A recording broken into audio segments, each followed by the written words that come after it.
Hi friends, అందరూ ఎలా ఉన్నారు? నేను ఈరోజు తాటి ముంజలు తీసుకున్నానండి. ఈ మంత్లో చాలా సార్లు కొన్నాను. ఇవి మంచి టేస్ట్ ఉంటాయి. తాటి ముంజలు అనేది ఎండాకాలం అనేది చాలా చలవ చేస్తూ ఉంటుంది.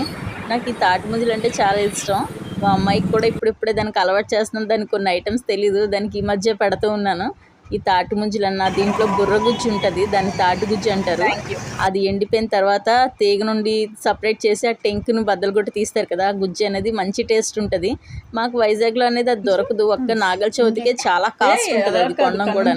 ఇక్కడ అలా కాదు, సీజనల్గా దొరికేస్తుంది. అది 10 రూపీస్ కవరు, దాంట్లో భలే ఉంటాయి, ఎక్కువ వేసి చాలా టేస్టీ ఉంటుంది.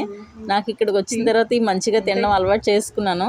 ఏ సీజనల్లో దొరికిన ఫ్రూట్ ఆ సీజనల్లో తినేమంటారు కదా పెద్దలు, అందుకని నేనైతే దేన్ని విడిచిపెట్టినండి. నాకు దొరికిన కాడికి అన్నీ వేసేస్తూ ఉంటాను, నేను మా అమ్మాయిని. ఓకే ఫ్రెండ్స్, మీరు కూడా మాకు ట్రై చేస్తూ ఉన్నారా? ఓకే, మా వీడియో నచ్చితే లైక్ చేయండి, షేర్ చేయండి, సబ్స్క్రైబ్ చేయండి. Thank you so much.